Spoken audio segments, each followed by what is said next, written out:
A cold wind blew through the glass doors of Gold Leaf Corporation as the cleaning lady quietly mopped the marble floor of the 29th floor.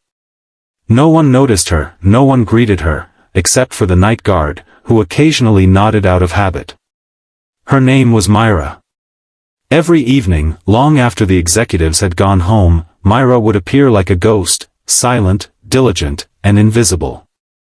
But what no one knew was that the mop she held in her hand was not the only tool she carried. Hidden inside her pocket was a small, battered notebook filled with ideas, solutions, and dreams.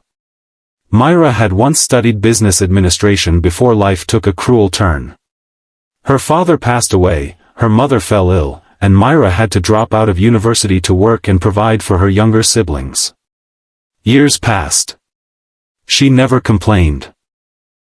But every night while scrubbing coffee stains and cleaning up after board meetings, she would glance at the white boards filled with strategies and ideas and whisper to herself, "That won't work." Then she'd go home, open her notebook, and rewrite the solution the way she thought it should be. One rainy evening, as the CEO of the company, Mr. Daniel Khan, stayed late working on a critical project, he noticed something odd.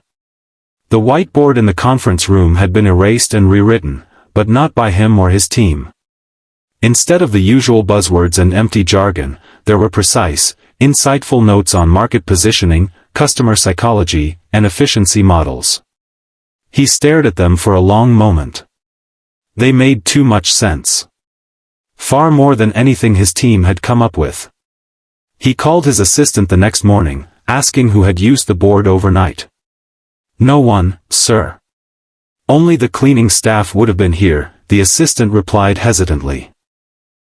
Daniel brushed it off, thinking perhaps one of his managers was working overtime. But night after night, the same thing happened. The charts he left behind were corrected. The strategy outlines were rewritten. And every single suggestion was brilliant. Finally, he decided to stay hidden in the conference room one night. At 11:47 p.m., he saw her, Myra, quietly entering, pushing her cart. She picked up the discarded papers, stared at the charts, and took out her small notebook. Then, with a hesitant hand, she began making notes on the whiteboard. Daniel stepped out from behind the curtain. "Who are you?" Myra froze. Her eyes widened in fear.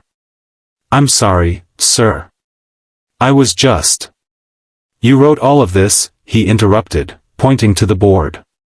I just noticed some gaps in the approach. I didn't mean to." "I'll leave," she stammered, backing away. But Daniel wasn't angry. In fact, he was stunned. "Sit down," he said softly. "I want to hear more." That night, they sat for 2 hours. Daniel listened as Myra explained consumer segmentation better than any consultant he'd paid thousands to. She talked about supply chain flow, human psychology and leadership, and team morale from an angle he had never considered. She had seen the company from the ground floor, not the penthouse, and her insights were raw, real, and revolutionary. By the end of the week, Myra had been moved from cleaning staff to a private assistant position under Daniel's mentorship. Within months, she was contributing directly to key projects. Not everyone welcomed her, some mocked her background, whispered behind her back, but she kept her head high and let her work do the talking. And then came the big moment, the annual strategy summit where the company's board gathered to hear the roadmap for the next year. Daniel did something unheard of, he asked Myra to present. There she stood, in a simple black suit, her hands trembling but her voice steady. She didn't use big words. She didn't brag. She just spoke from her heart. She told the board how she used to clean their offices while thinking about how to save the company money. How every small act of kindness she witnessed, a manager smiling at a janitor, a receptionist bringing tea to an intern, made her believe that leadership starts with humility. She ended with a simple line, "I may have started with a broom, but my mind never stopped building. Kindness gave me a chance. And that chance is now your company's future." There was silence in the room. Then the chairman stood up and clapped. One by one, everyone followed. That day, Myra wasn't just a management genius. She was a symbol of what happens when invisible people are finally seen. Years later, when Donayo retired, he named Myra as his successor. She transformed the company not just through strategy, but through humanity.